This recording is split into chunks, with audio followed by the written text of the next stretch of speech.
On today's Tuesday news, WWE are no longer testing their superstars. Vince McMahon and other key people reportedly absent from last night's Raw. A former WWE star is now done with his producer role already. And a new WWE Day 1 title match has been revealed. Hello everyone, it is myself, Garrett, joined by the brilliant Andrew Pollard here on this rather impromptu news day video, because we've just been thrown into this because we didn't have any plans, did we, in between Christmas and New Year's? It's because, well, I don't know, because Adam Cleary didn't want to work Tuesdays, brother. Maybe it's like that, the old ECW. Yeah. So they brought the Bob Hat Boys back together again. The solo Sunday units combined to bring you a Twosome Tuesday. Oh yeah, print the hashtags, print the shirts. We're coming at you because we've got a lot of stuff that we do need to speak about today, because it was a big old day in terms of that big thing that's happening all over the world right now. It's affecting a lot of wrestling shows, it's affecting a lot of events, affecting a lot of people's lives coming into the festive period as well. And it now appears that hot on the heels of a couple of people testing positive, going into the Madison Square Garden event, coming into Raw last night, that WWE are no longer testing their talents for the big global horrible thing that is affecting our lives. And that comes fresh out of Fightful Select. They've said that somebody rocked up to the Performance Center and they were told that they will no longer be required to take 2 tests a week in order to show up at tapings and things like that. And then it was also added that this message was sent out to the WWE main roster as well. So they also got this message that they're no longer going to have to test like time and time again. And it wasn't exactly confirmed whether there's a vaccination qualifier that's been added to this like new ruling that they don't need to be tested like left, right and center. But it's a big development, and it's one that you could probably imagine it's not going down very well with some people in the back, because the WWE were already under an awful lot of pressure right now with the amount of people that have dropped off. Like I think Seth Rollins has tested positive. He's mentioned that on Twitter. The likes of Becky Lynch, Big E, Bobby Lashley, a lot of people weren't on Raw last night and they sent in video, like selfie, FaceTime things instead, just to try and fill in the cracks. The likes of Omos obviously didn't show up on Raw last night as well. He was going to have a match with AJ Styles, but that wasn't specified whether that was due to COVID or whether it was just the fact that he'd, just wanting to go back home, or there's some other issue at play there. But he did show up at the building, he was sent back. And it's just another big story in this ever-spanning tale of chaos that's going down with this thing. And on top of that, WWE also cancelled an event they didn't cancel, they postponed an event that was going to be going down in Toronto, Ontario on the 29th of December. They've pushed that now back to the 27th of March in 2022, obviously.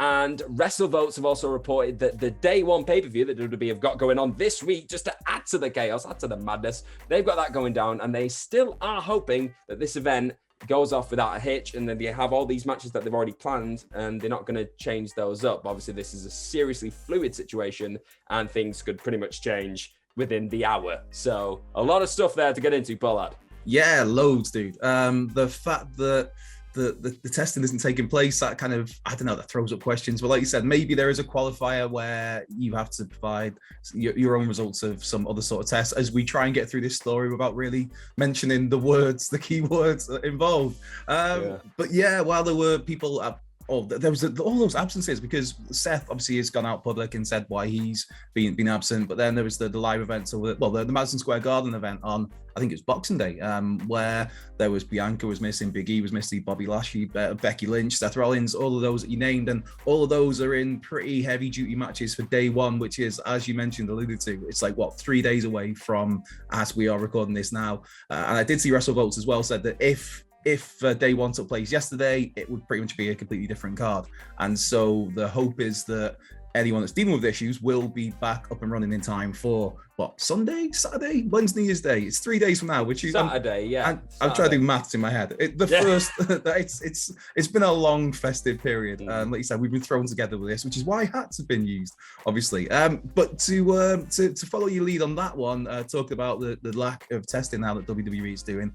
There are some major heavy names missing from last night's Raw. Now, I have a list here that obviously headed up by WWE Chairman and CEO Vince McMahon. He was missing from Raw, which is it's still a relatively rare thing to see Vince not at Raw, although he has missed a few over the last year or two. He's not quite as there all the time, but still, we always hear the stories of when he's not in there in person, he's constantly berating somebody on the phone, usually Bruce Pritchard. But Bruce Pritchard, I believe, was not there as well, as was Kevin Dunn, as was Adam Pearce, as was Michael P.S. Hayes.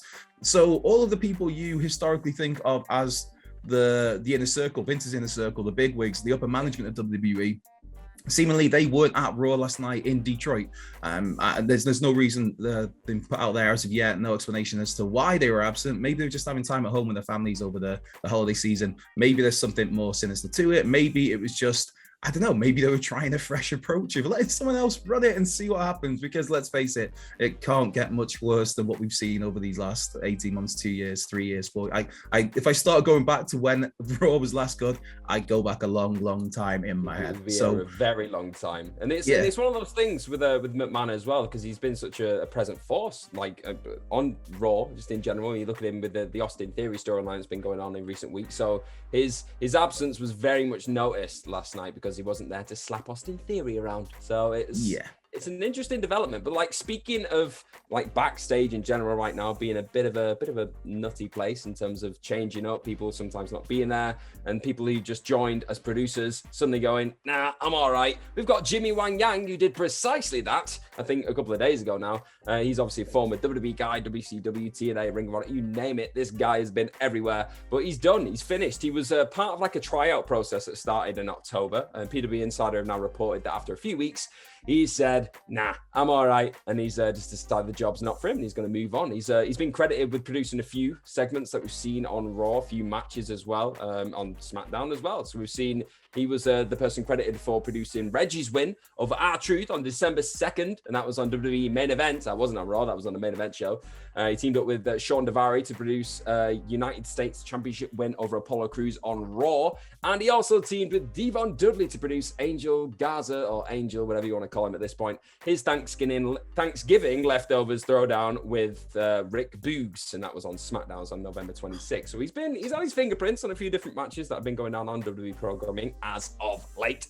But yeah, he's just not fancied it, really. He's dipped his toe in the pool and gone, nah, I'm all right. It's the last time he was with WWE, I think he was released in 2010. That was April 2020, so this has been his most recent run. His daughter, obviously Jazzy Yang, currently wrestles on the indies, and sometimes she does make appearances with her dad as well. And it's also worth noting that Jimmy Wang Yang has had a lot of various companies and businesses that he's been involved with since leaving WWE in Cincinnati, including a wrestling school by the name of Pro Training LLC. He's also got a party bus company and a pest control business. I was thinking in my head of I'm sure I saw something in the last few years. It might even have been a WWE.com article, and I think we may even have covered it at WhatCulture, where there was him and there was some sort of weird bus next to it. And I was like, was it a food truck? Was it a paintball truck? It was a party bus, of course. Nice and simple. I love it. I love it. Jimmy Wang Yang's great. He's just my guy. I love him. Yeah, and it's not indicative, I don't think, of him and his talent producing, but those segments that you reeled off, awful. And that's not down to, I don't think that's down to the producers. I think that's down to whoever's writing it. It just, there's always, I love some festive wrestling, but there's always a lot of trash over these couple of days where it's like you get the Miracle on 34th Street fight. Give me Austin stunning Father Christmas. I'm cool with that. But when you get a little bit too much, Santa's a big piece of trash, and then you do lots of fingers to him. I'm cool with that, which that could be taken in a really wrong way. So we'll veer off quickly to last night. WWE Raw. We have a new title match for Jesus Christ, man. You'd never guess this was the throw together at the last minute. It's last night saw a new title match announced for WWE Day One. We knew going in that there was going to be a match announced. It was going to be for the Raw tag team titles, currently held by RK Bro.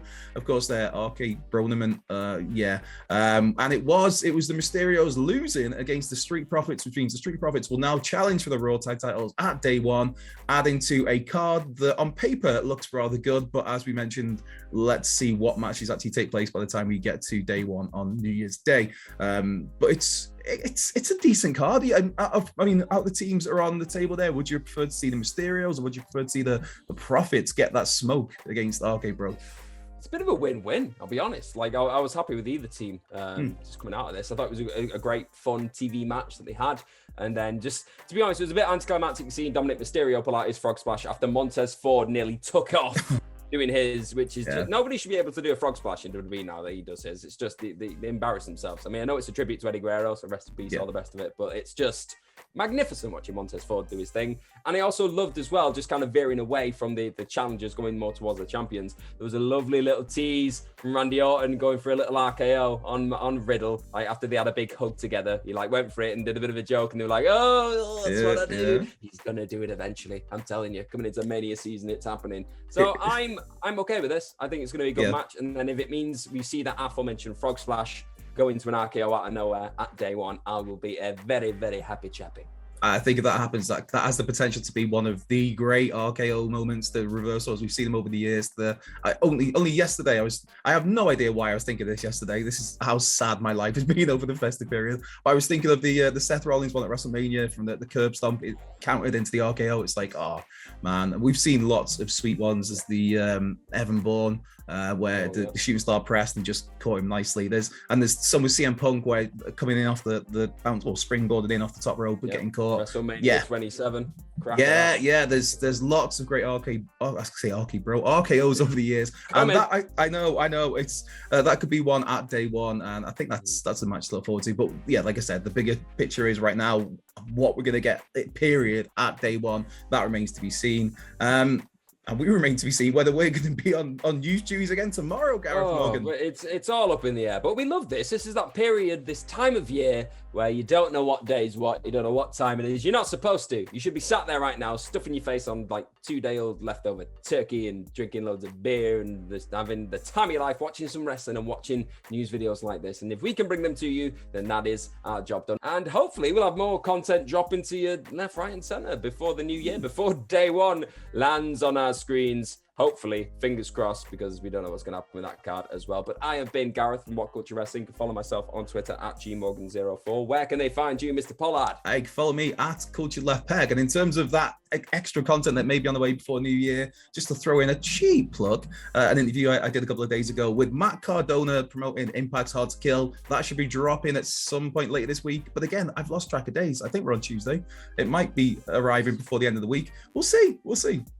It's all good stuff. It's going to be great. We're all looking forward to those interviews, so I'm going to be keeping an eye out for them as well. But in the meantime, before we see you again, don't forget to like, share, subscribe to all things WhatCulture Wrestling. But more important than all that good stuff, have yourself the best of Christmas, New Year, week, weird hybrid things that go on right now. And hopefully we will see you very, very soon. Bye-bye.